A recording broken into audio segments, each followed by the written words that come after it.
Welcome along once again to Moments That Matter. This is our Christmas New Year edition. I'm Jack Heverin, alongside a man in a jacket that just needs no explaining whatsoever, Derek Rucker. He's here to party. Ruck, good to see you. Good to see you, Jack. It's been a minute, and let's get into it. I only wish my jacket was as good as yours. Hey, let's start with the Cairns Taipans. Winners tonight over Melbourne United. Not once, but twice for the second time this season, they've beaten them by double figures. How have they done it? We see it every year. Some teams just match up well against others. In spite of how good one team may be, Melbourne United are the clear leaders, but the Taipans play with a style, with an intensity that really gives Melbourne United a lot of problems. But in particular, the Taipans are able to defend Chris Goulding pretty well. They really limited his looks tonight, and I thought that it really created a real sluggish Melbourne United. And then once the Taipans got confidence defensively, then their scorers were able to come into play, and they gave them a lot of problems. Pat Miller in particular, 63 points now in 2 games versus Melbourne. Well, he's tough, and I don't know if he's a great matchup for Shea Ili. Shea Ili likes to beat you defensively with quickness and strength. Well, Miller may actually be stronger and quicker, and he's a really talented offensive player who's got a lot of worldwide experience playing the game. It's an outstanding matchup for Ili, but one that he's not getting the better of at the moment. So let's try and work the Taipans out then, because as we've seen, twice now they've beaten Melbourne. Their best is very capable, but we don't always see the best. Sometimes we see their best, sometimes we see their worst, sometimes we see in between. Where do they fit in the scheme of things? This ladder's so log-jammed at the moment. I thought all along that they were a play-in team. They've proven now in 2 games against Melbourne United that they can play at a high playoff standard. But it's the games against, like, a Sydney the other night where you thought that they were going to provide more resistance and more energy when they came out kind of flat. I put that down to their youth. But now we're starting to get through this season, Jack. A lot of teams only have 10 games left in the competition. A lot of those youth excuses have to be pushed aside now. These guys should start to understand, not only individually, but as a group, what's required to win, who's going to get it done on certain nights, how they need to get down as a team to get victories. And perhaps this was a watershed moment. To the Illawarra Hawks, they handled their business against the Adelaide 36ers in a really impressive manner. The conversation has to turn to their coach, Justin Tatum. Now, it was only a couple of weeks ago on this show that we spoke about that there's no need for a rush. Take your time, let the season play out and see what it looks like, but also see who's available.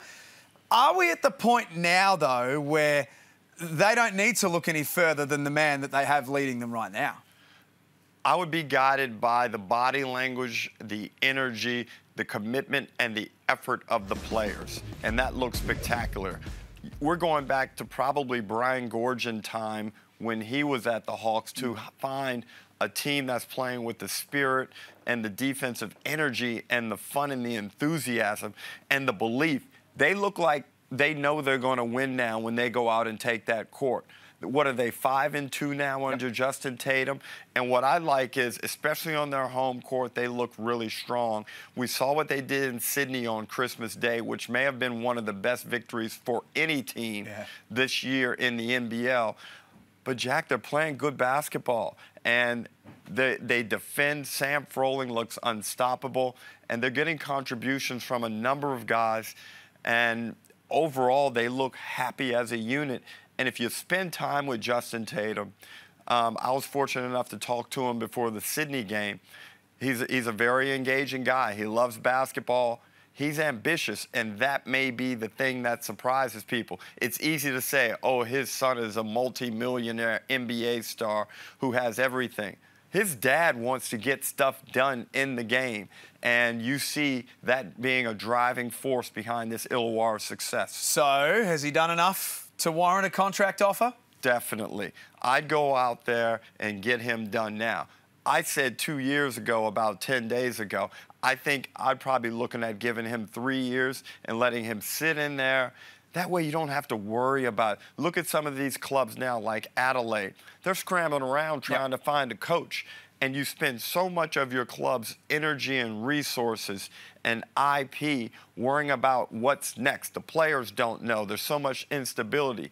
If you get a coach in there who looks like he can do a good job, let him sit in there. You've heard me say it all year long. Pay overs for a great coach. You don't have to worry about it. It brings dividends to you down the line. Just on the Adelaide 36ers from that game, the more you watch them, the more obvious. They just need this season to be over, don't they? And it feels to me, Ruck, that they need a total reset. And that is going to be on court. That's going to be perhaps some people around the club and around the environment as well. But it just feels to me it's so culturally shot that they're going to need to blow this whole thing up. They did have the great victory against Brisbane where you thought, okay, maybe they can build on this. They weren't great in that game, but it was a win. But then they come back, they looked miserable against Perth. Yep. Bryce just took 2 patches of that game and decimated their hopes and crushed their souls. And then that went on to happen down in Illawarra. And you know what? It's not easy to blow teams out. And that's another reason why I give Justin Tatum a lot of credit, getting away from Adelaide for a moment. He's had a big victory against Perth down there in Illawarra, and he's had another blowout victory against Adelaide. He's taken care of some teams, whether they be top-of-the-table threatening teams like Perth or cellar dwellers like Adelaide, beating them the same way. Bad. I know there's a push from some around the 36ers to have Scott Ninnis get the job and to see that into the future. I just wonder, for all of the reasons we've been talking about, we got to blow that up, it just feels too far gone, doesn't it? Blow it up. It's Yeah. done. You just can't carry that, and I'm not assassinating anyone's character, but you feel a certain level of toxicity, and that must be corrected.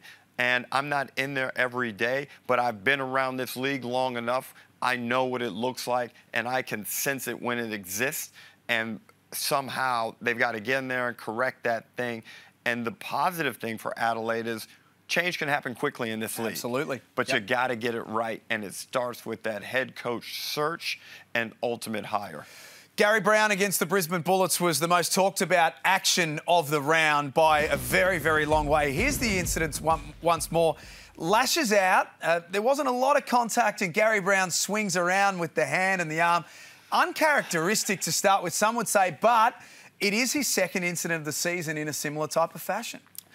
It is, and it wasn't some crazy type of contact, but it was the intent. Like, he reared back and swung flailingly crazy at Baines, and we just can't have that because, first of all, it opens up a precedent for someone else to do something similarly, but with more force and more damage. And maybe if it's not a guy as big as an Aaron Baines, significant repercussions to that person's health.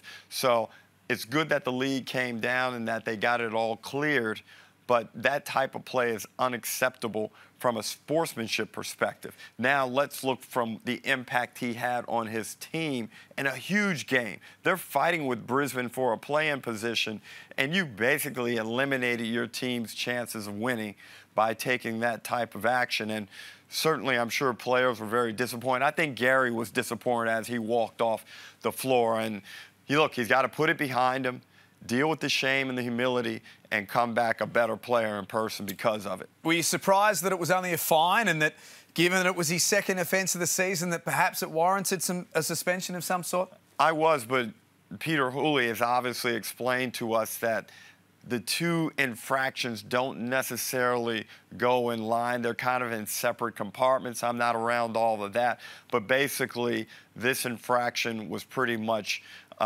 judged and penalized as it could have been. So it probably, in my opinion, was like a one-game suspension. But they went the financial route, and that's going to allow him to play in the next game. Well, from that game, that was the low light, Gary Brown. The highlight was Nathan Sobey. Now 35 points, Ruck. Another victory for Brisbane where Sobey carries them over the line. How real is the conversation about him and all-NBL first team? Not too real, I don't think. But if he can put together some performances not as spectacular as that one, but in that neighborhood, if that one was a 10 out of 10, if he can be in the 8.5, 9 out of 10, then he can make a late season charge for it. He needs to get that three-point percentage up to a respectable mark, but then I could, perhaps consider him. However, more importantly, he needs to do that to give Brisbane a chance to play in the finals. And I thought that performance was probably his most intelligent, high basketball IQ performance in a couple of years. He was smart earlier on. He came in with a plan of attack. It coincided with what the other team was giving him. So he was taking advantage of Phoenix's poor defense, knocking down the shot, and then he opened it up later and started to get into his three ball. New Year's Day basketball as the Tasmania Jack Jumpers playing host to the New Zealand Breakers. Maybe 3 weeks ago you would look at this game and be a bit sort of, okay. Now all of a sudden this is red hot because the New Zealand Breakers have turned the corner in a massive way. Well, I'm really expecting Zylan Cheatham to give a better performance also. He was able to get some minutes into his legs in the game up against Brisbane. Parker Jackson-Cartwright and Anthony Lamb have been very good. They're two of the top 10 imports in the league. We know what Coach Modi Mayor thinks of Zylan Cheatham. If that guy gets it going with their local talent, you know, there are a lot of analysts that think that they can make a push for the top 4, even from where they are right now. They are super dangerous. Yeah. And they can beat you a lot of different ways. They got a 3-pronged point guard attack with Isaiah Leoffa, PJC, and Will McDowell-White, who I thought gained a lot of confidence the other night. Man, this game's super exciting tomorrow. I cannot wait. What a way to start 2024. This is going to be awesome. Let's finish up with thumbs up, thumbs down, the good and the bad from the round. Let's start with the good. Who gets it? This is going to surprise some people, but I'm going to give my thumbs up to the Sydney Kings. Things were bad on Christmas Day, and they had every right after that to go and walk in a hole against the Cairns Taipans. Instead, they were rescued by Denzel Valentine, who came out with his best performance of the season, much needed because some other stars were a little bit down. But I think that performance has set up a fantastic big-time game Thursday night at Kudos Bank Arena against Melbourne United. Well, you must have looked at my little notes because I've got Denzel Valentine as thumbs up. Not only for the game that he played, but the fact that he was put to the bench. I'd imagine that's not an easy thing for imports to do, to be coming off the bench, particularly a man with NBA experience like he has. But he handled it so well, and, I mean, obviously he played so well also. Well, you know, and he looked loose again. And that's probably something that we haven't seen from him yet. We've seen it in patches, but it was throughout the course of his time on the court, the shot making, the creativity, the ability to find his teammates, and I think that he kind of finally found his niche where he can impact games in that team. And if this is real, what we saw him do, if he can build upon it and get Adams to come along, if they can still figure out how to tweak Bolden's role a little bit, because I think there's a lot more left in him from a contribution perspective, the Sydney Kings are going to make a run if they can put those things in line. The negative? Who gets the thumb down this week? Man, it seems like when it goes bad for teams, it really goes bad. And you know what I'm going to say. It's got to be the 36ers. 2 blowout losses like that.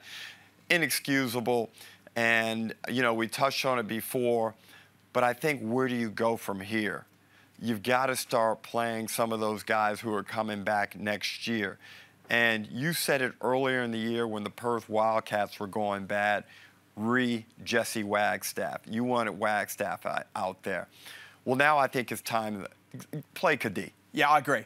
Play Kadee. Totally. What are we doing? Yep. Like, get him out there. You signed him for 2 years. Play Nick Marshall. Play some of these other guys. And look, the hard thing is there's some guys who are at the end of their contracts.